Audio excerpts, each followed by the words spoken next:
welcome, welcome, welcome.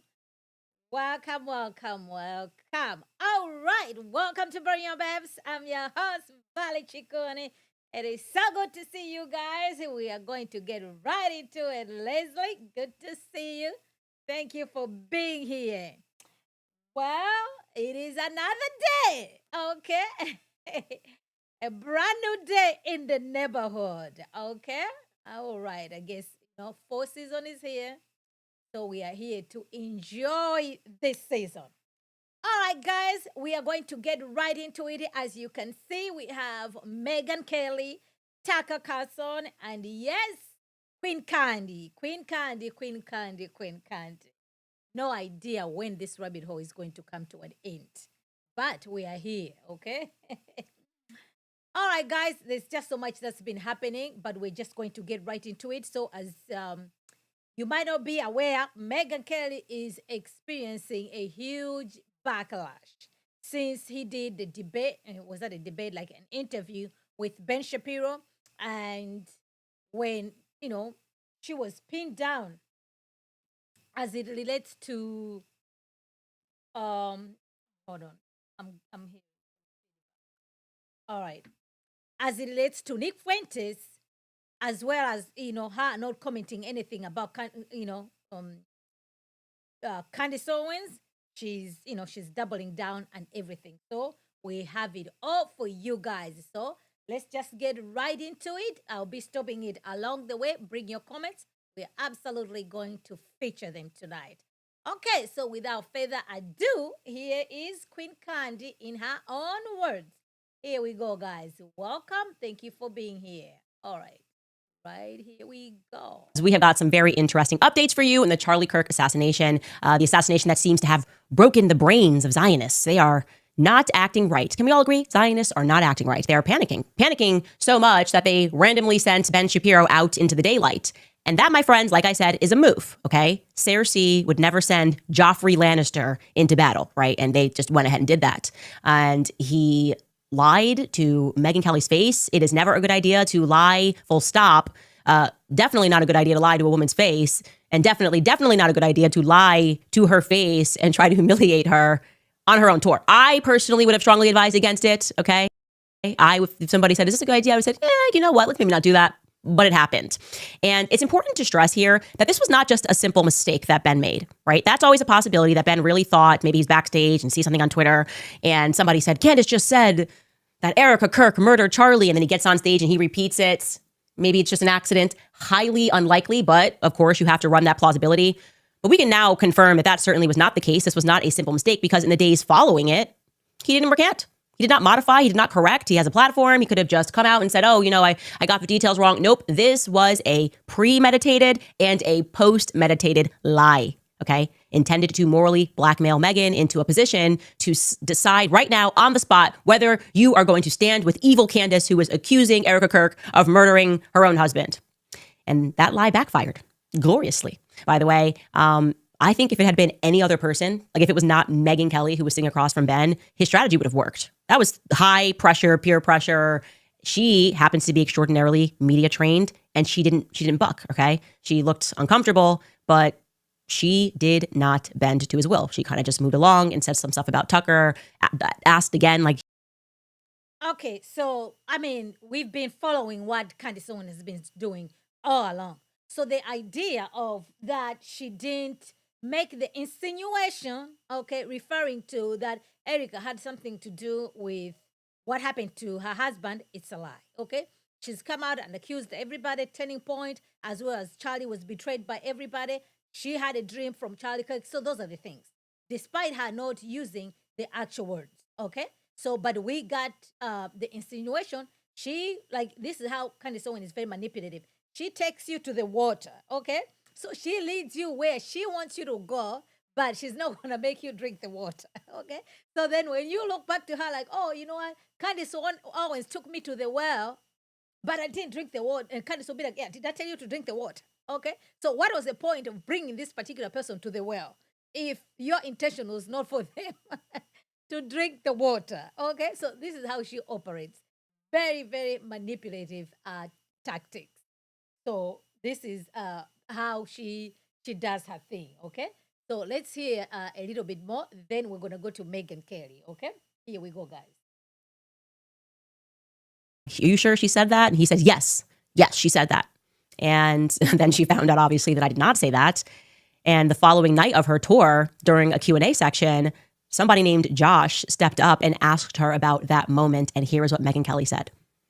Hi, Megyn. Hi. My name is Joshua.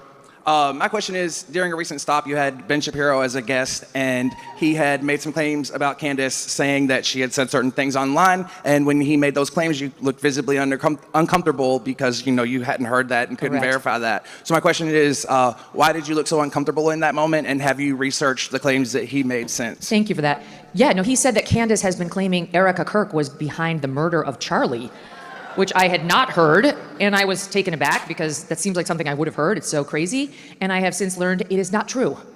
Candace has not made that claim.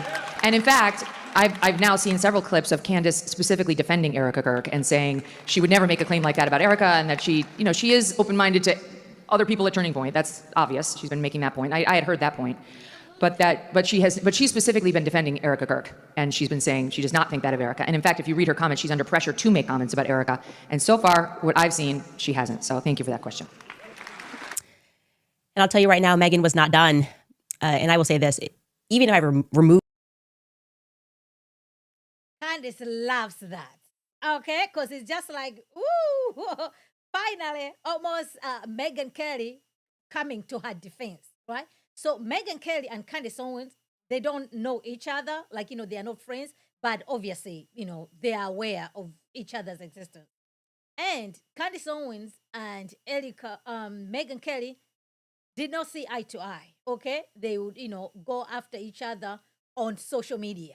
But it seems this time around, because this issue is something to do with, somebody else, it looks like Megyn Kelly doesn't care, okay? We'll be like, no, I don't think that's what Candace Owens has been doing, okay? So this is a clip of how we have just concluded that, yes, Candace Owens has made this allegation just short of her actually saying the actual words that Erica Kirk did XYZ, okay? So we're going to roll the tape, okay? We're going to roll the tape in her own words, Lady Candy, okay? So let's see if Megyn Kelly still stands by, if she still believes that Candace did not insinuate anything towards Erica Kirk. Take a listen. Something that keeps me up at night. Just nothing in his life was real. Like, everyone's just like, oh, let's just move on. It's so crazy to want to figure out what happened. Let's just start issuing gag orders. And the way to honor him is to give money. I don't know. There's just something really sick and demonic about the entire thing. It's looking to me like the apparent plan was to assassinate Charlie Kirk, who had at long last faltered on the pro-Israel cause. Okay, his words, not mine. And then to stage a hostile takeover of his brand and of his legacy. Turning Point USA, the conservative grassroots organization co-founded by Kirk, announcing his widow Erica will take over as the group's CEO. There's two things happening here. There's a widow, and then there is the chairman and the CEO, and she has assumed that role, okay? So criticisms pertaining to anything at Turning Point USA that are being directed at Erica are fair. Yeah, I'm putting the fire here right at the feet of Turning Point because I am disgusted. I am genuinely disgusted. I am looking around and wondering whether Charlie's entire life was the Truman Show. None of you guys are behaving in the way that you should be behaving. But I'm starting to think that the assassination of Charlie Kirk was something akin to a regicide, right? The assassination of a king to install a new ruler who the king would have never approved of.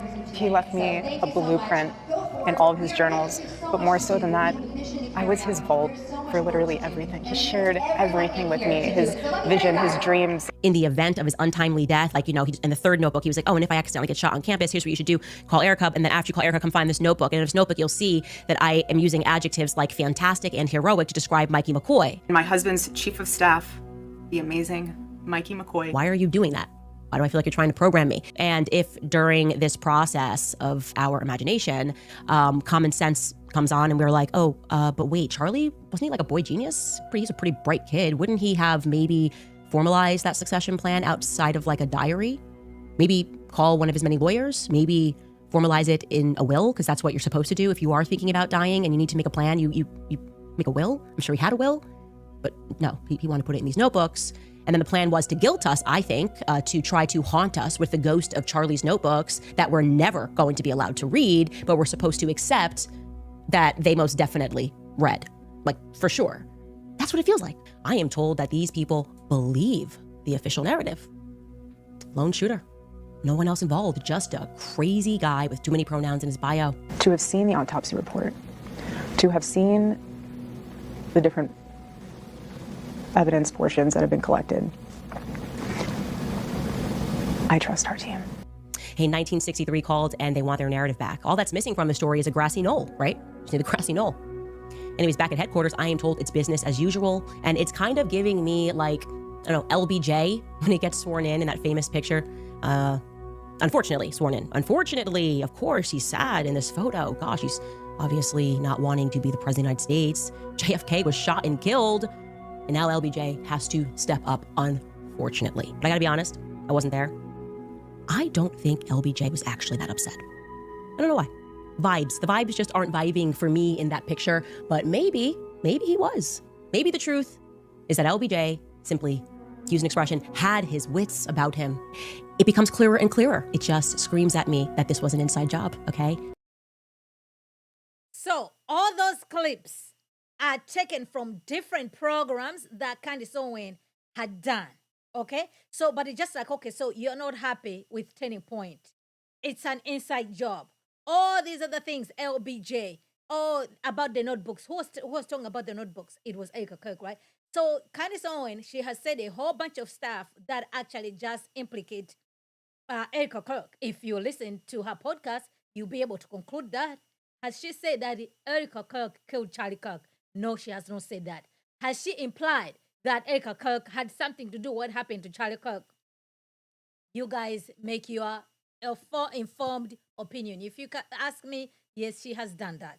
Okay, that's her own words. Unless she's working it all back, which she hasn't. Okay, so that's Candace. So shout out to Milk Bar. Be sure to subscribe to him. So now, Megyn Kelly was doing an interview. Okay, so during this interview, she feels like that she has I don't know, I call it a smoking gun and everything, that Charlie Kirk had told Tucker Carlson to go max. Okay? So we're going to take a look at that clip. If, we're going to analyze it. I'll give you my opinion and see what you guys think about this whole thing. Because it's just like, man, Charlie Kirk, man, everybody's speaking on his behalf, but his wife. Interesting. So let's hear what Tatum had to say on this issue, okay? Because that's a clip that he shared on about Megyn Kelly. Here we go, guys. Okay? Welcome. I am so glad that you guys are here. Here we go, guys. Time on. Okay. He said, this is what, okay, look, go max. That means that this happened before Tucker went on stage, right? Tucker was saying he was in this deep theological conversation with Charlie Kirk before he went up on stage. Right here, Megyn Kelly is saying that's her, and she's talking to Tucker. So when is this Charlie Kirk conversation happening? I'm not saying it didn't, but this don't match what he was saying. Now watch Tucker Carlson, the way he treats Charlie Kirk. He's talking to Megyn Kelly. Charlie comes up. I want you to, we're going to play this video maybe twice, 3 times. First, I want you to listen to what Charlie said, the Go Max thing, right? Because you can barely hear it, but that's what he says. And then I want you to watch it again the second time, and I want you to just watch Tucker's expression with Charlie. Roll the clip. Go back, bro. It's like he didn't even, when you talk to somebody like when Charlie, and I got to tell y'all this, Charlie said something to me backstage very similar to this. Let's play it again. Just watch Tucker's reaction. Can you make it full screen? That picture? Because I want y'all to see this. Watch Tucker's reaction to Charlie. Is he interested or not interested? Is the question. Roll the clip. Here it is.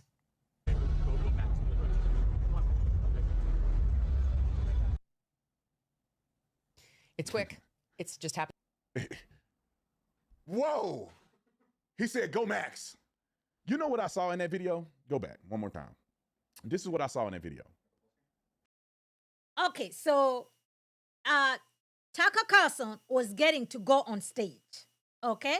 That's them behind the stage. Megyn Kelly is talking to Tucker Carlson. Charlie Kirk approached Tucker Carlson and just told him, go max.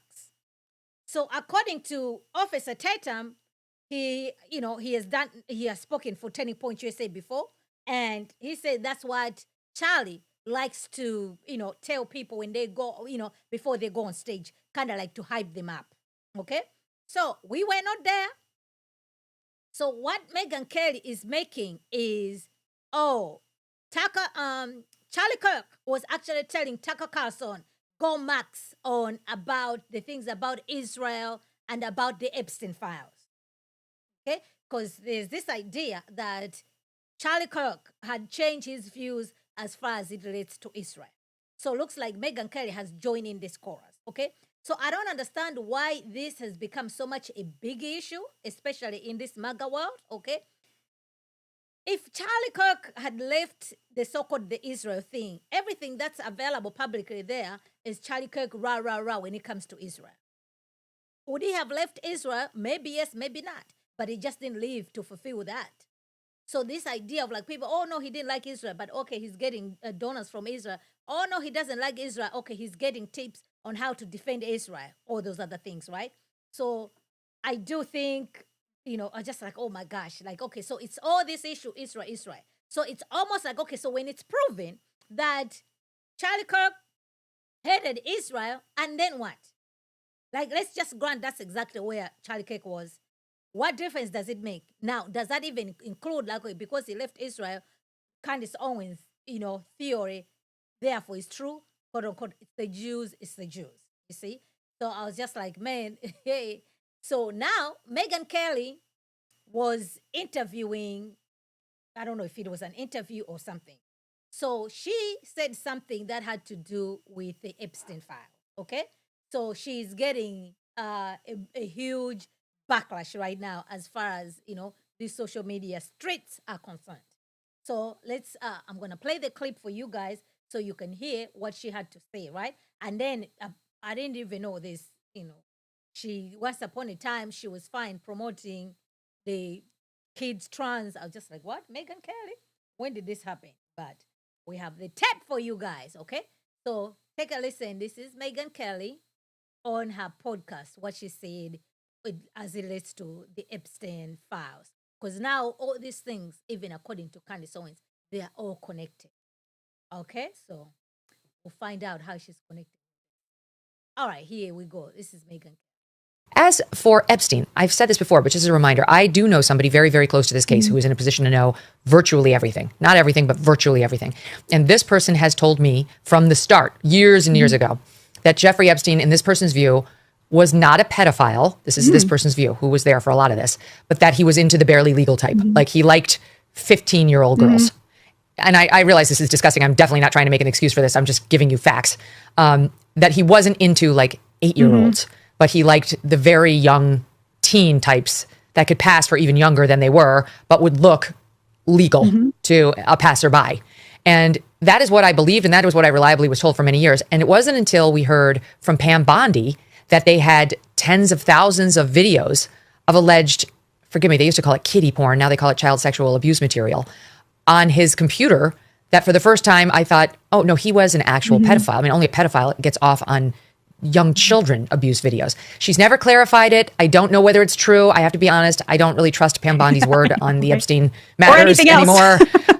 Yeah, so I don't know what's true about him, but we have yet to see anybody come forward and say, I was I was under 10. I was under 14 when I first came within his purview. Look, you can say that's a distinction without a difference. No, it's not. I think there is a difference. Yeah. There's a difference between a 15-year-old and a 5-year-old. It's just whatever. So that's what got Megyn Kelly in trouble. Okay? Like, okay, there's a difference between a 15-year-old and a 5-year-old. Meaning, in this context, if somebody is 15-year-old, they're kind of like an adult. A 5-year-old, yes, that's even worse, right? But just like, okay, 5-year-old is young. 15-year-old is also young, right? Both situations are absolutely wrong and horrific, given the people associated with things. You know what I mean? So we are not talking about a 15-year-old and a 16-year-old over here, okay? We are talking about a 15-year-old and people in what? In their 30s or 40s? So Megyn Kelly received a huge backlash right now because of these particular comments. And this is also the problem when these people are so conservative, but their reasoning is not biblically grounded, okay? It's cultural conservatism. It's not biblically grounded. So they're fine to make those type of distinction. Just like right now, just like, okay, if somebody, they'll be like, okay, if the baby is 15 weeks, oh, they don't want you to delete your baby at 15 weeks, okay? But is it okay for the Florida, for example, right? They have this so-called heartbeat bills. So 15 weeks, no. But 10 weeks, fine. You see what I'm saying? So at 10 weeks, is that a baby or not? At 15 weeks, is that a baby or not? What is the difference?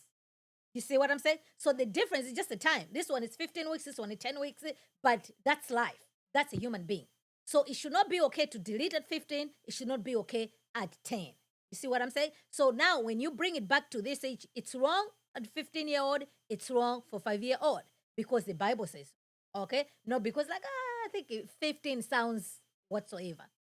So now that Megyn Kelly has done these things, people are roaring the tape. Okay?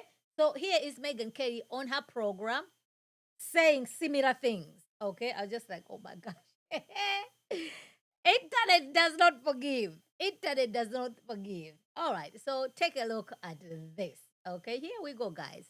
Where are we? This. All right. Age of consent, just so you know, is 18 in California and was back then as well. So there's no consenting for a 14 or even a 17-year-old in these circumstances. So talk about that you feel as a victim. You feel a victim. To people who are going to be out there, because you know some are going to judge and say you were 15, you were 16, you were 17, you were a willing participant. Again, the legal age of consent in California is 18. And it's not a one-off. All of that is accurate. All of that is true. All of that is reality. But that's not a one-off. That's not just that's just the one time. Maybe that. Okay, so you see what I mean? So like legally speaking, if somebody is 17, 16, 15, they're underage. You have to stay clear, okay? So here is Megyn Kelly. So over years, she's just contradicting herself. Take a look at this. Okay, here we go, guys. If it turns out that the rape charge or the sexual assault charges fall apart, you're 31 years old and you have sex allegedly over a 3-month period with a 16-year-old, we're done.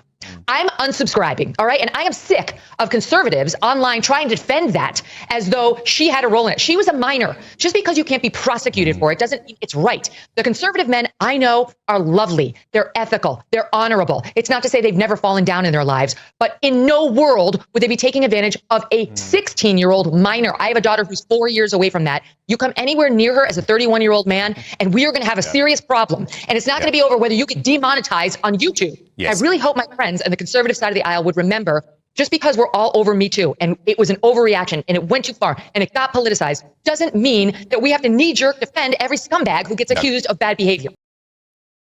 So, yes, Megyn, that was in 2023, the other one 2018, now in 2025. Why are you making a distinction like, this is a little bit, 15-year-old and a 5-year-old? You see what I'm saying? So then, once upon a time, when was this? This was, if it's 2023, I cannot tell what year is this. But she used to work and on her talk show. Okay, so watch the program that she did. So to me, she has taken this back. But the fact that to me, I'm like, one, she's Megyn Kelly, she's Catholic, she is educated, she is a mother. In what world did she think this was okay? Okay, like you don't even have to be a Christian to notice, like, no, this is not right. Take a look at this. Well, the people with me on stage right now are all transgender kids who want others to know it is possible to transition socially with love and support and acceptance within a family and a community. Please welcome 16-year-old Nicole, 12-year-old Daniel, 14-year-old Gia, 15-year-old Landon, and 13-year-old Stella. Their parents are also here. Morning, everyone. Morning. Also joining me in our special audience is Gira Goldstein, who's a transgender woman who is the co-founder, along with Jen Grosslandler, who you just met, of the Gender Cool Project, a new movement that is being launched today. We're going to tell you all about it, and it's actually really important. So, all right, welcome to you all. Everybody nervous? Everyone sufficiently nervous? Okay. Yes. Yeah. Stop. No. Don't. All right, so I want to start with you, Daniel, because I love the Oscar Wilde quote. Oh, yes. That you tell. Okay, so you get the idea there, right? So here's Megyn Kelly with all these kids and with all their family members and everything. She's doing a program promoting these issues, right? The rainbow, especially to kids and everything. That was her program, okay? And this is after she was doing this after she lost her job at Fox. So it's not like long time ago. At the same time, just like, okay, so if your views have changed, okay, no problem, right? But how come you're so hard on people who still hold to these views? You don't have grace to people who hold to these views. And yet you used to hold these views. You want people to have grace on you. Because once upon a time you used to hold these views, now you changed. You see what I mean? So it was wrong then, it is wrong now. So this is the problem that you're going to get when you have people who are conservatives just because of the landscape, just because of the moment. But they're not conservative because out of conviction according to the scriptures. Because that alone, just being a Catholic and you'll be like, wait a minute, okay? Male and female. But That's a history right there of Megyn Kelly once upon a time. So now they are they are dragging her on on the social media streets. I'm like, you know what? You make your bed, you need to sleep it in there too. So now it's just like, okay, so you're out here playing dumb as it relates to what Candace Owens has been doing. So I guess people are not having it. Be like, okay, we're going to show you where you're at. So, okay, so now let's hear a little bit more from our Lady Candace, right? With what she was saying. So let's take a look. Now, some of the people in MAGA country are speaking about this. They're not happy. Okay, let's go to Lady Candace, Queen Candy. It is actually the most disrespectful thing that you can do to someone that you purport to be friends with or friendly with. I can't even imagine that. Like, hey, will you join me on stage? I really like you and I'm on tour and I'd love to have you on stage for a discussion. And then this person starts coming after me and questioning my moral compass. Really process that. That's just not cool beyond anything else. So I was pretty dumbfounded when Dave Rubin weighed in on the matter and he called what Ben did, effectively trying to humiliate Megyn on her own stage. He referred to it as almost an act of bravery. Take a listen to what Dave Rubin says. All right. First off, again, like I know I guess I'm glazing Ben right now, but he deserves it. It is not easy to go onto someone else's show in general when it's not a live audience and criticize them. But it's really not easy to do it when you're in front of thousands of people. I don't know how many people are at those shows, but it's certainly thousands. You can add it to me. When thousands of people are there to watch Megyn, and then you have to criticize her a little bit, and he did it absolutely respectfully, and I think he did it properly. Listen, I don't care. Look, you can tell I don't really want to talk about Tucker. I certainly don't want to talk about this Nick guy, but sometimes these things just hit you in the desk, and I agree with Ben. Like, I have a job to do, and if I don't address the things sometimes that I don't want to, then I'm probably not very good at my job, and you should watch another show. I don't really want to talk about Candace. We were great friends for a long time. She has been to this house for dinner. She loves chicken parm. Well, I can fact check true. I have been to his house for dinner and I do really love chicken parm and I had a good one at his house. I will say that. I'm not going to front. But the other part that he's saying here, I don't know what happens when you're a Zionist where you just, on this one topic, and this was what it was with Dave Rubin and why I had to stop being friends with him or friendly with him, is like they just don't know what it actually means to be a good friend. You do not, when you are invited to join somebody on stage, prepare a lie, right? Present them with a lie and try to peer pressure them in front of their own fans. That's like, there are a million things that can happen before that ever comes to it. She did not invite him to have a debate. She invited him to come on her tour and to introduce, to have him in front of her audience and to have a conversation about their values. It's just not the right place, not the right time. So this is the problem that's absolutely inside the MAGA, okay? And they are reaping the things that they have sown, okay? Ben Shapiro, Candace Owens, all these guys included. This is what they've done. So they operate with this idea, no enemies to the right. Meaning anybody who is inside your camp, even if they do something, you just ignore it, you don't criticize it. Their job is just, we're just going to come after the left, we're just going to criticize the left. That's how they operate. But now this issue is way too big that they cannot even ignore, so it's even causing the civil war inside the MAGA crowd, okay? So Ben Shapiro, what Ben Shapiro said wasn't wrong. Ben Shapiro simply asked Megyn Kelly, with all the stuff that Candace Owens is doing is evil, accusing people of something that they didn't do. And Megyn Kelly said, oh, I'm not the mother of the internet. I don't watch Candace Owens. And then she's commenting like, oh, I can confirm that's not what Candace Owens has done. You see what I'm saying? Because she got embarrassed. She got embarrassed because, like, why do you feel the need to be covering up something that you don't have to? You know what I mean? If you're speaking the truth, then your allegiance is to truth, not quote unquote these so-called friends. And you can see that their friendship, all these people, it's kind of like fake friendship because they're just friends out of convenience, or they're just friends just because they support the same things. So the minute that they differ, or the minute that somebody says something that's actually true, they feel like they're being attacked. So yes, Candace Owens, in fact, she bought, Dave Rubin has twins, right? He's Jew. And Candace Owens actually bought them a stroller, you know what I'm saying? For their baby and everything. So they were that type of friendship. You see what I'm saying? She's been to the house as they shared. But now, because Candace has been on this rah on her crusade, a Jew-hating crusade, is causing a lift inside this MAGA world. You see, these are the things that are happening. If you ask me, you know what? If you are a person of principles, you're not going to weather this way or that way, okay? You are going to be grounded.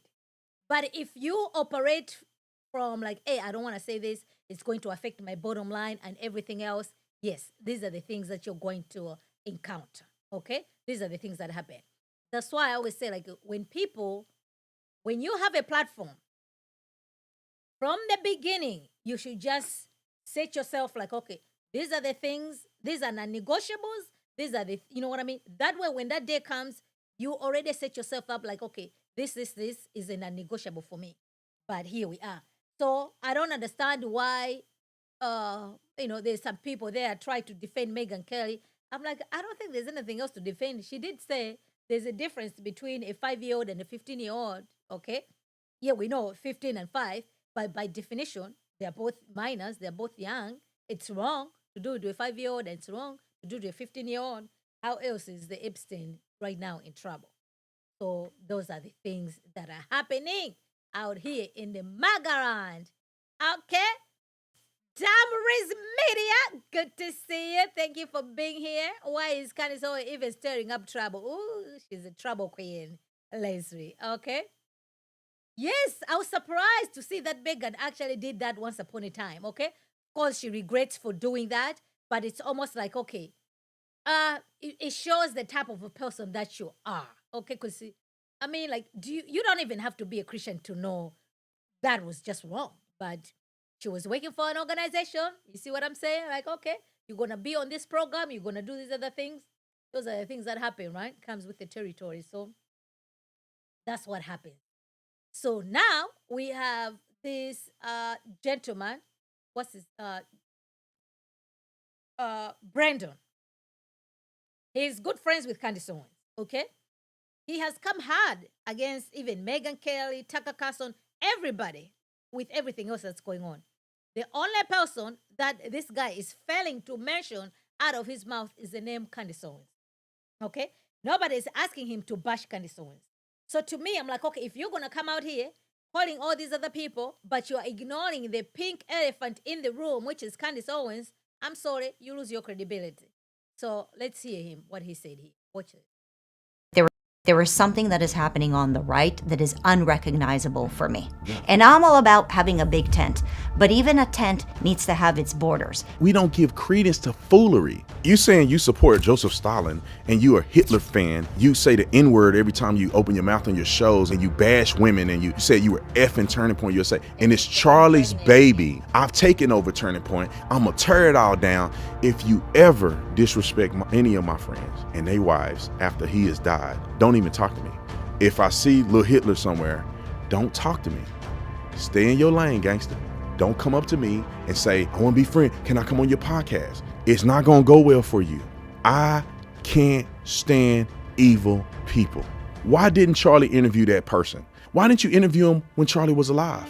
I wonder why. But then you bring him on to do a little, like I call it butt sniffing. Like dogs, they want to get to know each other, they sniff each other's butt. This should have been an all-out brawl. He goes and says, oh, I brought him on because I wanted to. No, you gaslighting us. Well, he'll say, oh, well, it's my right to interview whoever I want. It's freedom of speech. It's your right. But should you? So who are they talking about? They're talking about Tucker Carlson and Nick Fuentes. Because Tucker Carlson interviewed Nick Fuentes, and right now Turning Point is platforming Tucker Carlson left and right. So it's almost like, okay, Charlie and Nick Fuentes were enemies. Everybody knows that. It's not a secret. And Charlie did not appreciate anybody platforming Nick Fuentes, because it was just like, why are you, this guy with all these other things that he has said, right? So all the stuff there, okay, Brandon, that is true. But who else is throwing Turning Point under the bus? Who else is throwing Charlie Kirk's baby under the bus besides Tucker Carlson, besides Nick Fuentes? Is Candace Owens one of them? If anything, is Candace Owens above and beyond. So is he going to say anything about that? No. So it's just like, so people can see that, okay, so you're fine to be talking about these people, but these people. And did you see what that lady says? Like, we are all fine about the big tent, okay? But even the big tent has to have borders. No, guys. You are in this situation, and because you wanted to have a big tent without principles equals what you're going to have right now. So this is what they, let's unify. Let's just all come together, unify under what? What is that thing that's making you guys come under that so-called big tent? There's gotta be there's gotta be something that's grounding you guys together. Because if you don't have anything that's grounding you guys together, it's just a matter of time before there is a fracture there. So right now, they're having this infighting because there's, the so-called America First, and what else is there? You know what I mean? Like, okay, the Zionist. America First, beautiful, a good word and everything. But when you understand what it means, it's just like, no, wait a minute. That's not how things work. Okay? There's a global economy at scale here. So you cannot just do that. There's a meaning to it. The same thing when it comes to Israel. Like, okay, criticize Israel and everything, but you don't have to be anti-Semite. So now it's just like everything's Jews everywhere. So just like, all right, guys, this is what happens. You wanted a big tent, you have the big tent. So you have to take care of the big tent. Big time. You have to take care of big tent. So now, I don't know if Candace is aware of this, okay? What's this guy's name? Frank Turek was on Ali Bestak, okay? So they talked about Candace Owens with this, accusing people type of thing, okay? So, but one other thing that Frank Turek ended up sharing was you have walks with Charlie Kirk, and Charlie Kirk said something to him. I'm like, make sure Candace doesn't see it, okay? Because she's not going to like it. So take a listen to what Frank Turek said. Issue, which we probably spent the most amount of time on, Allie. Charlie was trying to figure out how could he get his generation to embrace marriage and childbearing, embrace the family. And he saw that many men were embracing it. In fact, the surveys show that among Trump voters anyway, the number one goal of young men was to get married and have kids. But for Trump voters who were women, it was like number 6 on their list. And for Harris voters, it was like at the bottom almost of their list. And Charlie was trying to figure out how could we move people toward a pro-family, pro-child position. Mm-hmm. And he said, a lot of ladies probably aren't going to listen to me, unfortunately. I'm a man. What do I know about being a mom and all this? And, he would think that's kind of sexist to have that view, but still, you're not a woman. You don't know what it's like. So he said, how do I find women who can make this case? And your name came up. So he was talking about the work you're doing and how important that is to get women more desirable of marriage and family. And to be honest, he said, that can even be a problem for you to convince them. Because although you're a mom, you have a platform, right? And some people may look at you and go, well, Allie's not just a mom. She has a platform too, And so we didn't totally solve the issue, but your name was the name that came up. How do we get women to follow what Allie's talking about? And that was... Wow. Well, Charlie...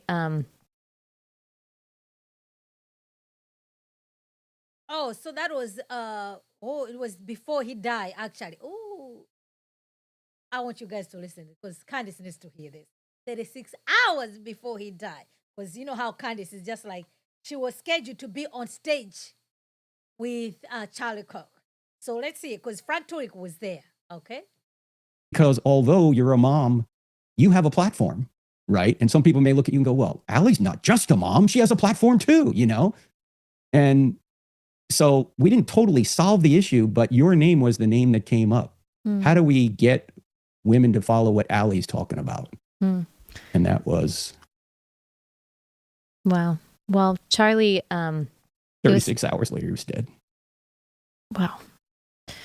Charlie was such a champion of so many of us. And I just feel, you've got to feel incredibly blessed to have those moments with him that so few people... So... That's Frank Turek because he was there with Charlie Kirk, and even the day that he died, he was one of the guys who carried Charlie to the hospital, to the car. So according to this, okay, Charlie Kirk said the woman he was thinking about to get involved in this was Ali Bestak. So the question is like, if Charlie was BFF with Candace Owens, How come Candace Owens' name didn't come up? After all, we know Candace, she's married, she has kids, she has a family, she has a platform. So why did Charlie mention Ali Bestaki and not Candace Owens? Can we get an answer from Candy Lady, Mrs. Farmer? And this was 36 hours before Charlie. So we know Candace Owens just, I was scheduled to have a reunion. The text message never said anything about Candace Owens having a reunion with Charlie Kirk. So, but when have you heard Ali making like, oh, you know what? Charlie mentioned me 36 hours before. You see what I'm saying? If this was Candace Owens' name, oh my goodness, you know what would happen with that issue. So I was just like, that is interesting. So she must be so busy that she didn't pay attention. I don't know if she's aware about this part. Okay? So now let's go to some of the people now. This is Timpu. The infighting, the civil war that's happening in MAGA. He has something to say because just like, man, what is going on? Like, no, you guys, check yourself. Okay? What is it? Yeah, what is it that what are you united under? Under what banner? Under what flag? Okay? Because everybody's screaming MAGA. Oh, man. Man. All right. So this is Tim Pool, okay? So let's see what he had to say. He's also in this camp, okay? This is a MAGA civil war going on right now. That moment before Charlie was murdered, there was a path that we were on that was promising. Now, 2 months later, the narrative has turned into conspiracy drama about Charlie Kirk. If Turning Point was involved in it, references to Jewish donors pulling out and how Erica knew everything. And that's the narrative the number one podcast has given us. Candace can talk about whatever she wants. Same thing with Tucker Carlson. I will defend. No one has an obligation to hold my views or do what I want them to do. I'm not saying Candace should or should not do anything. My point is the audience effect of what I'm seeing. It felt like we were focused. Trump needed to win. The agenda needed to continue. Now, what do we have? Well, half the people are tweeting about the Jews. The other half are tweeting about how Turning Point killed Charlie. The number one podcast is just basically covering the true crime aspect of an assassination of the assassination of Charlie Kirk. And I'm just like, focus is gone. Was Charlie really holding all of this together? Maybe. Seriously. And focus is gone. And it seems like H-1Bs with Trump, Chinese visas. And I'm just sitting here being like, wow, someone took a sledgehammer to the right coalition and splattered it. And like goop sprang in every direction. We are all now completely dejected and ripped apart. Forgive me for being a little bit blackpilled on the issue. But then I take a look at that and Gen Z basically saying we don't care. And I'm like, okay, well, we're losing the younger generation. They're not pro-Trump. You've got the biggest right-leaning podcast is basically just true crime now. And again, I'm not saying that Candace doesn't have the right to do that. They're mad at Tucker for interviewing Fuentes, and he has every right to hold the opinions he wants to hold. I'm just saying right now, we're fractured. And the left is not. They're still up to their schemes, still doing their thing. It's demoralizing. It's completely demoralizing. So that was Tim Pool there. Okay, the biggest podcast. That's Candace Owens because her podcast now is number one in the world. So, she got number one because of this Charlie thing. So, hey, man. It's making her dollar. She's making her dollar. So now, as we take a look at Tucker Carlson, okay? Somebody put this video together. I thought it was spot on when it comes to Tucker Carlson, okay? So this is David Ward, okay? Let's watch what he had to say. Here we go, guys. Latest conspiracy theory have been walking away from the lunacy. You don't get to ask those questions. What's wrong with you, Mom? Why are you so scared? They're getting sick of it and losing interest.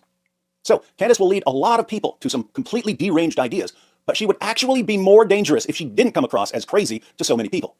In other words, there are people who stopped watching Candace. They say, I used to love Candace. I had to stop watching because she's so unhinged. But it's actually good that she's so unhinged, because if she wasn't, she'd be deceiving even more people. Her dangerous ideas would be harder to spot. This is why Tucker Carlson is... Can you imagine that? Yes, Candace is definitely unhinged for sure, but she's even able to deceive a whole bunch of people as well. As unhinged as she is the following that she has. So David Wood is making the difference between Candace Owens and Tucker Carlson, okay? They are both dangerous in their own right, but Tucker Carlson is even more dangerous than Candace Owens because anybody can just see Candace Owens, who does this. So take a listen to what he said about Tucker Carlson. Let me know what you guys think. Actually more dangerous than Candace. Tucker still speaks at huge conservative events. Tucker spoke at Charlie Kirk's memorial. And there's always one guy with a bright idea, and I can just hear him say, I've got an idea, why don't we just kill him? That'll shut him up. That'll fix the problem. Why do we see Tucker at these events, but not Candace? Because Tucker seems less crazy. He's less crazy, so he's less of a risk and less of a threat. He's much safer, so he can speak at all the events. That's weird to me because I see things the exact opposite. The crazier someone is, the less dangerous he seems to me because he's easier to spot. I can't imagine Kanye doing too much damage because everyone knows Kanye is crazy. Tucker, by contrast, is going to lead a lot more conservatives and a lot more Christians down a horrible path because they trust him. He doesn't come at you screaming like a lunatic. He nudges. He slowly nudges day after day, week after week, until you're heading in a completely different direction and you can't even figure out how or why you changed course. There are endless examples here, but let's go with an easy one. In 2025, Tucker's been slowly convincing his followers that Islam is good and that Sharia isn't nearly as bad as its critics claim. He's like, you know what Islam means? Submission. And like let it hang in the air like that was self-evidently disgusting. And I was like, I kind of think submission to God is like the whole point of life, but I didn't say anything. I was like, I don't think I'm against that, actually. But you should know, Seth, that the real danger is Sharia law. Sharia law. And you can tell when you go to a place like Abu Dhabi or Riyadh, like, oh man, I hope we don't ever wind up with a society like this with a rape rate of 0, where you leave your keys in your Lamborghini and don't ever worry about it being stolen. And, if people want to get wasted, they do it at home. You know what I mean? Yeah. I don't. Boy, I hope we don't wind up with that. When people complain about the treatment of women and girls in Afghanistan, where little girls are being married off to much older men, and girls can't go to school past the age of 12 so they don't learn to think, and women can't even speak or show their faces outside their homes, Tucker mocks the concerns. The Taliban, we hear so much about the Taliban's oppression of women and making music illegal, and they do those things. However, I never understood why I was supposed to give a shit about that. I mean, I want everyone to be free just as a matter of principle, but that didn't, whether people can, girls can get PhDs in feminist studies or whatever, is of less concern to me, right? Why should we care if women can't get PhDs in feminist studies? Is that what anyone was complaining about? Look, if you want to say, hey, it's not our country, we don't control the rest of the world, so let's stay out of it, that's one thing. But to pretend that what's going on with women and girls in Afghanistan is just a bunch of whining about not being able to get doctorates in gender studies, and to get conservatives and Christians to see the situation that way, that seems completely, utterly, totally evil to me. But conservatives and Christians will slowly warm up to Islamic law because Tucker is going to slowly, gently nudge them in that direction. He's going to deceive more people because he's much more careful about it. So bad qualities attached to an evil will can actually be good in a weird way because they can help you spot the evil. Good qualities attached to an evil will are bad. All right. Have we learned? So, yes, I was just like, you are so right. So because Tucker has this credibility on the world stage, as well as in the conservative world, he actually has a big platform. He is given the benefit of the doubt.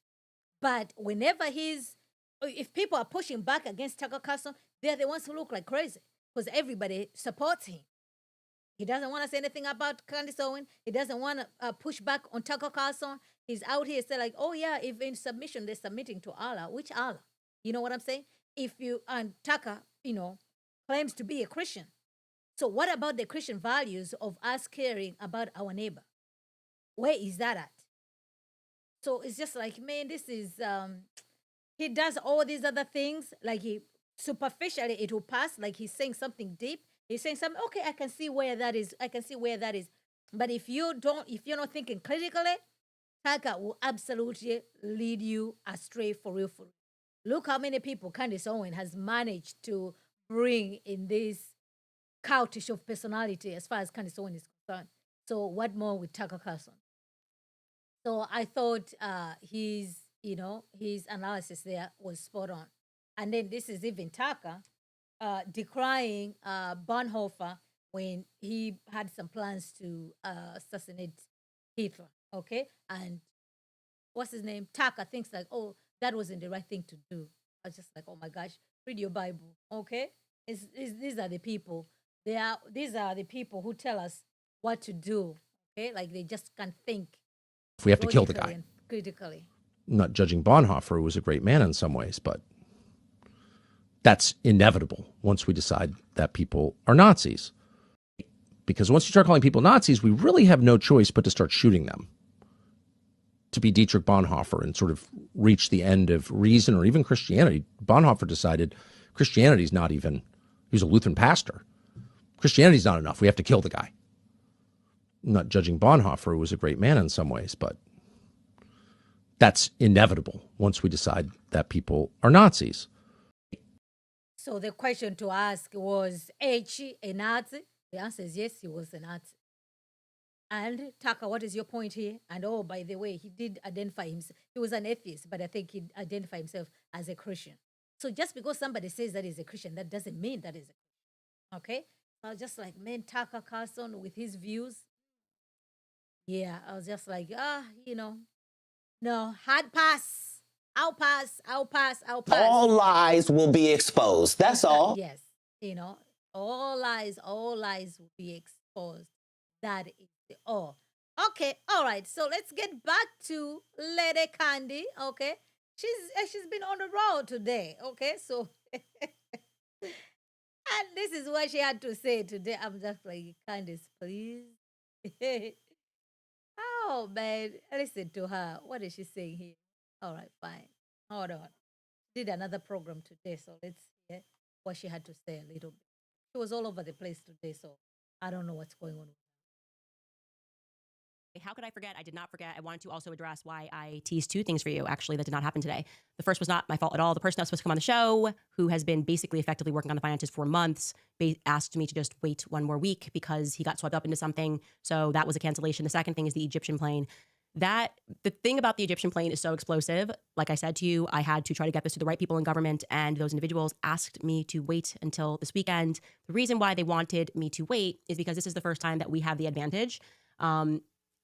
I don't know what to say other than it's positively explosive. That's all I can say to you. And presenting this to the public, I don't know. I don't know what to, there's not a correct adjective to describe what is going to be the result of revealing that sort of information. And in many ways, we're still trying to understand it ourselves. So I want to say Monday, but because I'm not fully in control of that information, I would say next week, tentatively next week. Okay. Top comment from yesterday's episode. So this is her, because she had promised that Wednesday she was going to bring the finances as far as Turning Point is concerned. Then she had also said that she'll have more evidence in terms of the Egyptian plane. So the Turning Point finances haven't showed up. The evidence about the Egyptian plane haven't showed up. So now she says some people in the government, the very government that she tells everybody not to trust, not to believe. So now we're supposed to trust this information that's going to come from the government that Candace Owens has been telling everybody else not to believe in. So we should wait Monday, but maybe next week. So she's not in control of that information, according to her. So, all right, Candace, that's what you said. We're going to wait and see, okay? If it's Monday, it's Monday. If it's next week, we're going to be here. There's no rush. We want the truth and we want the evidence. So I'm waiting to see if she will actually produce this evidence. If I have my suspicions, but I'm fine in waiting. Okay, we've waited this long. We've come this far. Surely we can wait till Monday. We can wait till next. Okay. Okay. Here we go. Episode is funny how Pastor McCoy could so easily believe, as he did with that guy who sexually abused a minor, could so easily believe the police, the feds, the courts, the lawyers, and even the little girls were all involved in a conspiracy cover-up against a convicted predator, but questioning the assassination of his dearest friend is unchristian and crazy. That's what I said. Like, if you want to really see the psychological operation of Christian Zionists all saying the same thing, Many of them are taking money. Obviously, there's a lot of money on the line. Turning Point just raised so much money themselves. You will start to recognize these sorts of tactics, like just the hypocrisy, the astounding hypocrisy, where they will just be totally mum on the death of Palestinians and be like, how dare Candace even ask another question and not accept the narrative? The feds have always been honest with us about everything. Something stinks. You are so right. Reminding you guys that we have. So once again, okay, the feds, all that, right, according to her, but she's also waiting for the government to give her the information that she needs, that we are waiting to hear this evening. It's so explosive, okay? This information is so explosive, guys. So we're going to wait patiently for Lady Candace, okay? So, all right, we continue with her. Here is a different program that she did. So you don't even have to worry. You can pick up at any time to be able to get somewhere where we are going, as we are on this quest, finding out, because it wasn't Tyra Robinson. So let's see who it's going to be. In this land. It is wacky. What is this? It is definitively exceptional. I've never seen it. There's anger, there's tears, there's frustration, there's fatigue, there's defeat, and of course, there's biblical scripture, right? When my show hit #1 globally last week, it was just an all-out virtual war. Seth Dillon from the Babylon Bee tweeted this. This is hilarious. He obviously just tweets a verse trying to make it seem like, again, this is what they do, Christian Zionists. They will find a verse to be petty and like use scripture to justify who they really just want to insult me or Tucker Carlson to. And what do you benefit if you gain the whole world but lose your own soul? Okay, like that's not like that is, are you out of your mind? Actually, I didn't sell my soul, right? All of you guys did. I had to literally build from scratch because I was rejected everywhere, plus canceled. You shut down, you went after my sponsors, you emailed people. Candace Owens built from scratch. She was coming from Daily Wire. She had almost over like 1.5 million subscribers already on her channel that she wasn't even using.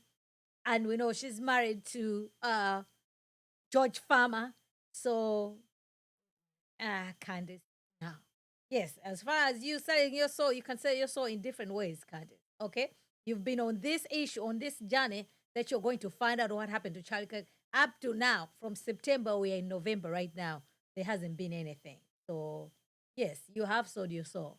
But because she doesn't understand scripture, she just thinks like, it's out of context. That scripture does apply. Yeah, she was actually, #1 podcast in the world. So, yeah, that should count for something, huh? People, you got me banned from Australia. I actually did the exact opposite. I didn't. Candace wasn't banned from Australia. They refused her a visa in Australia, and nobody has control over that. But if the Australians don't want to open a door to Candace Owens, they can do that. America does the same thing all the time. So who are you referring to? Who banned you from Australia, Candace? Stop lying. Sell my soul, and I said what was right about what was happening in Gaza. So there's that. Joel Berry, who also was at the Babylon Bees, real funny guys, wrote this. In the last year, Candace and Tucker have given our side nothing but demoralization, division, confusion, and conflict. Their impact on the right has been devastating. They've made us weaker, and they've won nothing except clicks and ad revenue for themselves. Pathetic. Strange. I've never been on the same side as Joel Berry. Just want to clarify that. I am never on the side of people that cheer on kids being killed and churches being bombed and insinuate, as he did, that even the Christians in Gaza aren't really human beings and that they're all supporting Hamas, which is basically justifying a genocide, right? Justification of genocide. I have never been on your side. Then there were these compounding lies, okay? Obviously, last week, we watched Ben press Megyn on stage. Very strange to see him do something like that, to see him just lie and try to pressure her with the lie. And it was also on the day that it was announced that this podcast was #1 globally. I responded on my show with the truth, showed you screenshots of what Charlie had said, told you honestly that he had kind of prevented Charlie from coming up. And that was certainly how Charlie felt. And then some guy on named Frank McCormick on X started circulating. And then, of course, I instantly made a trend that I forged the text messages, that I just made them up. And I was just going to be so risky and throw these text messages up and just lie as if I wasn't going to get debunked quickly. Anyways, this is what he wrote on there. Candace Owens recently posted what she claims are more text messages from Charlie Kirk. He asked ChatGPT to analyze. Look at this next one. If you want to skip over to the next, he analyzed the bubble design, the profile placement, the header layout, font, spacing, color balance. And he discovered that these were digitally fabricated. Bro, you didn't have to do any of that. You could just ask me, to show you the messages. I show messages on this show. Like, I'm happy to show you guys this live. So just to give you the receipts here. Wait, Skylar, can you tell me in my ear, what did the message even say? Because I can look it up. Just give me like a sentence. Okay, keep going.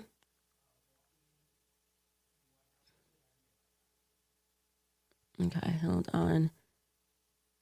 That's not populating. It was because the way that it's spaced. Can you give me the sentence after that? There we go. That'll work. We just have to treat him like noise. Are there typos in that? Here we go. I found it. There we go. A little bit of typos. There we go.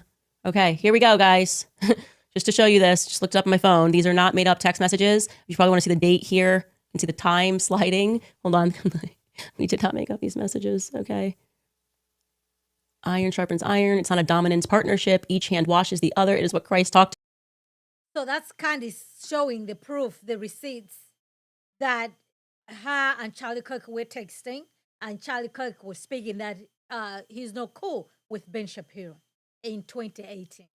So we are in 2025 right now. So there you.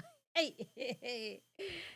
Man, no wonder Ali was just like, you know what? You don't want to get on the bad side with Candace Owens, okay? Because she is not going to stop. She's going to continue. And you can see that's how she was. So just like, okay, gotta stay clear on this lady, okay? Stay clear on Lady Candy. All right, so let's see a little bit more from her. Here we go. Before we get further into the Charlie Kirk story and speaking about January 6th and how somehow that's connected, there's something I learned that's bothering me. I'm just going to put it out there, see if it bothers you as well. But I learned via tips that the feds immediately seized the footage at Timpanogos Hospital. Okay, Timpanogos Hospital. Remember, this is the hospital that it was quite strange that they moved to take Charlie to because it was further and also less equipped than UV Hospital. Like it was like UV was a trauma 1 and Timpanogos was trauma 3. And a bunch of people said very strange that they took him here. And then it got strange because we started hearing from other people that he was definitely at UV Hospital. It was very weird. Anyways, the other thing that she doesn't want to tell her audience, yes, Charlie Kirk was taken to the hospital, but he was already gone.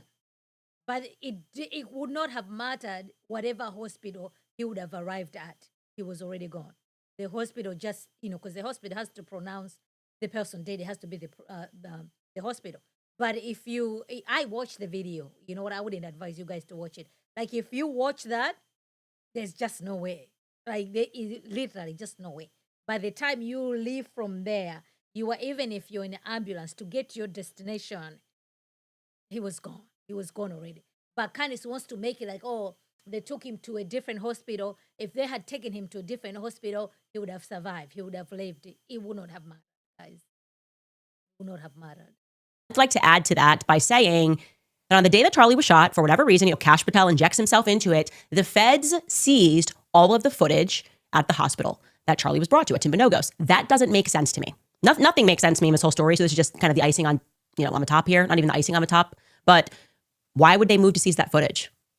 How is that going to help their investigation? What's happening inside of Timpanogos? How is that going to help their investigation, their immediate boots on the ground investigation into who shot Charlie Kirk? They're on a manhunt. Why are they going, okay, let's at first grab the footage at Timpanogos? Does that make sense? If they didn't grab the footage, you're telling me Candace Owens wouldn't have said the same thing? Why wouldn't they grab the footage from the hospital to make sure they see who went in, who went whatever? She'll still say the same thing. So, but the case is going to go to court. These questions are going to be asked, and we wait for that. And what does that footage got to do with anything? Because clearly, Charlie was already gone prior to arriving at any hospital that you would want to mention. But Candace doesn't even want to acknowledge that because she always has to expand this investigation, guys, okay? She's expanding this investigation. Now I've even lost count the number of people she has implicated up to now. So... Were you worried? Did a nurse call 911 and say, oh, a guy just ran in here with a gun and you need to seize the footage because that's going to help you track him down? If that didn't happen, why are you seizing that footage? I don't know. With everything that is going on, and I would say almost the lack of information that we have at Timpanogos, not a single person who captured them pulling up, nothing, despite the fact that there were news cameras outside waiting, oddly, from like a New York news channel. We have not seen anything regarding that we can build in competently on our timeline that would let us know what time in particular Charlie arrived at the hospital. And I feel like something's amiss if the feds move to grab the footage inside of the hospital immediately and outside of the hospital immediately. So just putting it out there.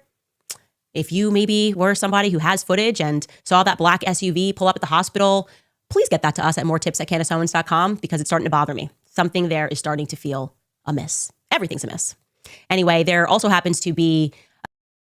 Oh, it's bothering Candace Owens. Oh my gosh, man. This is a married woman who is being bothered about someone else's husband to this extent. Another interesting constellation that's building here, because as I said at the top, there is something about this investigation into Charlie Kirk and who assassinated him that is causing extremely powerful people to panic. A network of powerful people. And by powerful people, I mean the feds, okay? I don't know about you, but I'm starting to wonder if every major publicly traumatizing event may have actually just been organized by the feds. And rather than blaming themselves, the strategy that they always employ is to get out a narrative, a sloppy narrative, like we saw this time with the Charlie Kirk assassination. That is one thing that I will say is so amazing. The only thing that has been amazing about the Charlie Kirk assassination is that it has brought the left and the right together. And what I mean by that is typically we're ready to take the Fed slop. This time it was the messages, obviously. And they're like, oh, my dad's MAGA. He was MAGA-ing too hard. And the left was supposed to go, see, it's his dad's fault. MAGA's bad. And then the right was supposed to go, look, he trans person bad. This time, though, we all went, this is too evil. It feels orchestrated. And do you guys always do this? Like, is this what you guys do? That definitely, now that I'm reflecting, and I am including myself in this, that was kind of my old vibe, left or right. That was definitely the vibe of January 6th, right? We all took the bait. So now the left and the right have been brought together. So the left and the right have been brought together under what? What is this thing that has unified the left and the right, according to Candace Owens? The only thing there that you can deduce is just like, so you have the left, they don't like Israel. You have the right camp that doesn't like Israel. So yes, they have something in common. Both of them don't like Israel. So they have something in common built on what? On hatred. So they are unified on what? They're unified on hatred. Okay?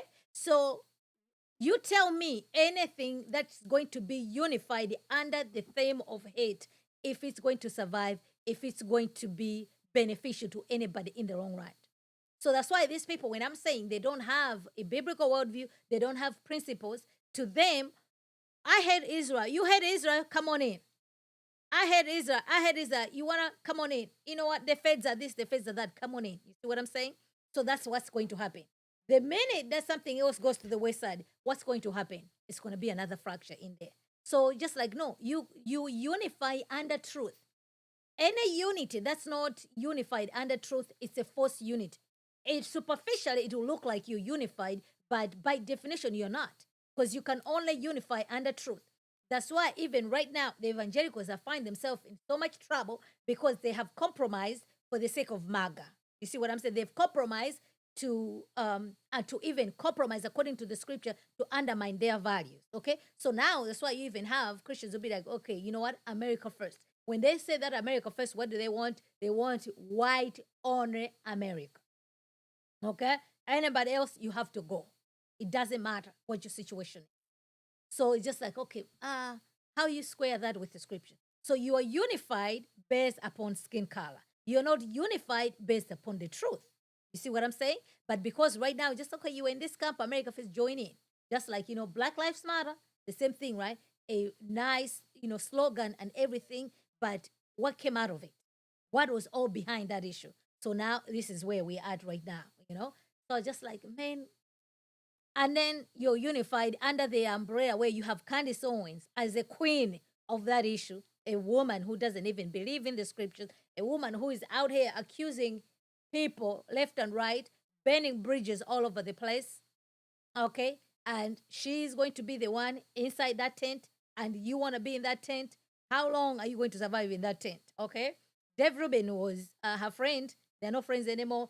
You think they're going to still be friends with Alibeth Starkey? And Ben Shapiro and all these other things, right? So it's just like, no, man, false unity is what they have. So good luck with that. Just own it, okay? If you're a lefty, own it. You were like, MAGA is bad. If you're on the right, own it. We were like, the left is bad. They're overthrowing an election. We did it.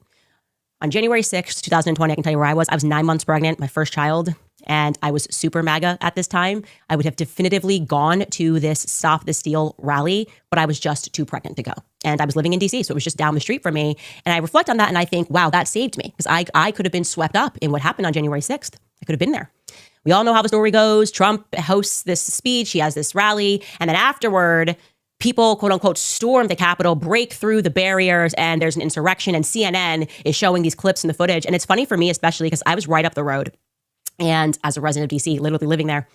And I was thinking how strange it was. I'm sitting on the couch with my husband, and we start getting all these phone calls, like from my sisters and family members asking if we're okay. And we didn't have the news on, and we're like, yeah, we're okay. So strange that you're calling. We don't even hear any noise. And it was actually the first time that there was peace in DC, meaning it was the summer of BLM riots. So it was strange that we never got called when people's cars were getting smashed and things were being burned to the ground. But suddenly we were getting phone calls because the media was there, you know, right there. MAGA's gone too far. And they were showing all this footage, and it was out of place, right? Now, I knew instantly, as a DC resident, that the feds were involved because of the pipe bombs. That was it. I knew they were involved when I heard that pipe bombs were mysteriously dropped off the night before at the DNC headquarters, RNC headquarters, and we just don't know who did that because I live there, and So how is all these other things, right? We know what happened January 6th and everything. So how is that connected to what happened to Charlie Kirk? How is that connected to Charlie Kirk's situation? I'm confused at this point. Okay, so let's see how she's connecting January 6th, and I'm just like, oh my gosh. it's the Capitol, so every square inch there's a camera. You just can't do that. You can't just get away from being a couple of blocks away from the White House and dropping off pipe bombs, right? Anyways, this weekend, after 5 long years, finally, the person, and I'll say allegedly, because I guess we're going to have to wait for the feds to dispute this, but the person responsible for dropping off those pipe bombs was revealed to be a Fed. More specifically, a 31-year-old woman and a United States Capitol Police officer named Shawnee Ray Kirkuff, right? A reporter named Steve Baker, which deserves all of the credit on this amazing discovery. And I'm going to let you listen to Glenn Beck, who is interviewing Steve Baker, to tell you about how he came across this footage and how that went down. I mean, like, that issue, that's weird. Okay? Like, that is absolutely weird. And if this is what they uncovered and it turns out to be something that's very true, it'll be trouble. When I stumbled on what I stumbled on, and because, as I said, I've been pulling these threads for years, and I pulled one last Wednesday, 2 weeks ago today, rather. And when I pulled this thread, I was so shocked by what I saw, I immediately took it to a source in one of the most important, highest level investigative federal agencies in the country. I immediately took it to our sources there, and I said, you have to see this. After they looked at it for about 2 hours, the response that I got back was, holy F. And then the follow-up response was, she's one of us. And when you find out the position, I mean, this is going to lead, it's not just this one person. This now will implicate so many people at the highest levels that had to have known because of what happened after January 6th. I mean, Wow. That would be very interesting for sure. That would be absolutely very interesting for sure. So we'll see, because we know January 6th. So yes, man, whatever that has to do with the Charlie situation, we'll be here for it all, guys. We'll be here for it all. All right, let me see, because that's a long one. We just have to continue with it another day. You know, I mean, we did cover quite a little bit. Yes, guys, let's see. What else did she say? All right, I think Ali did share something over here. I'll let you guys listen a bit. We can close with this, okay? Here's Ali. Swept up and like, oh, possibly like were you involved in this. But so would it be plausible to say that making all of those statements publicly, someone with a platform doing that could help the defense and hurt the prosecution? Yeah, of course it could. Look, Candace has a right to ask any questions she wants. I think she crosses a line, an ethical line, not a free speech line, an ethical line when she is insinuating people are guilty without evidence. You know what one of her pieces of evidence was? She had a dream. Charlie came to her in a dream and told her he had been betrayed. Hey, Allie, do you think Charlie Kirk was such a dunce that he hired people around him that were not loyal to him? Doesn't seem like the Charlie really that I think know. that's One of the possible? smartest people ever. Yes. I mean, do you think Charlie was such a bad judge of character that he hired people that would turn on him and were secretly scheming against him? I don't have enough faith to believe that. I mean, that takes a lot more faith than believing that some kid who had been radicalized by leftist ideology and was in relationship with a trans person took Charlie out, because that's the best evidence we have at this point. Now, all the evidence has not come to bear. By the way, Allie, do you think that the parents of Tyler Robinson, if he was not guilty, would be making a stink about this if he was innocent? Have you heard a word from the parents? No, the parents were the ones that turned him in.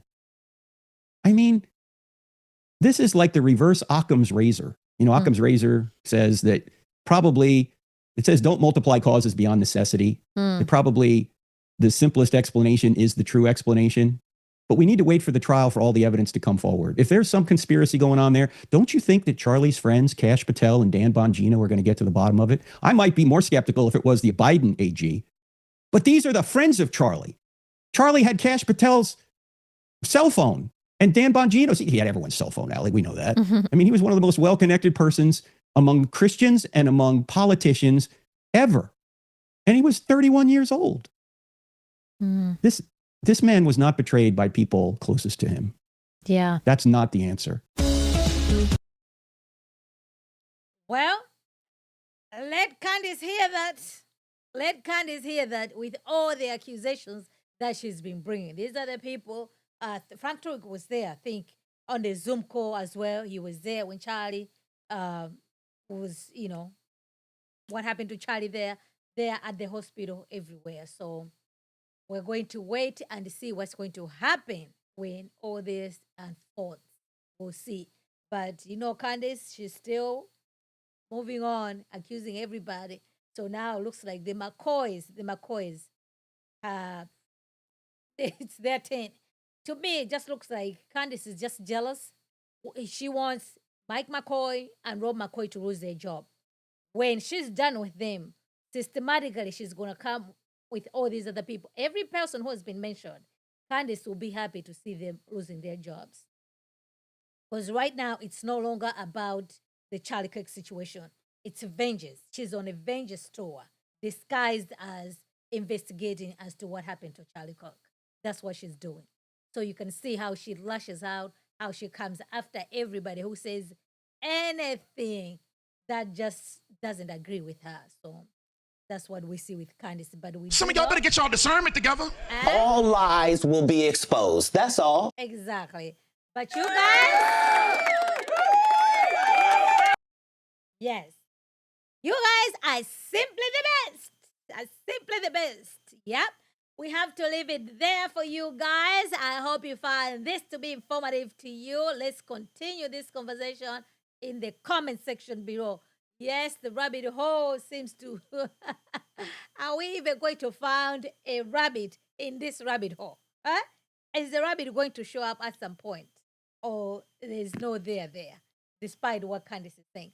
But she says next week. Okay? She has explosive, the Egyptian, all these other things, the finances, next week. Monday, but she cannot say definitively. So let's hope that next week it will be final. She's going to produce this evidence once and for all, and we can all move on. I heard somebody calling it the Candace Owens witch trials. I'm like, yes, yeah. These are actually the witch trials. Everybody just being accused left and right. Yeah. All right, guys, I'm going to let you guys go. On your way out, be sure to like this video and double check to make sure you're a subscriber. Follow me on Instagram, Facebook, and Twitter. Stay tuned. More coming this week. Until next time, remember to be in the know. Thank you.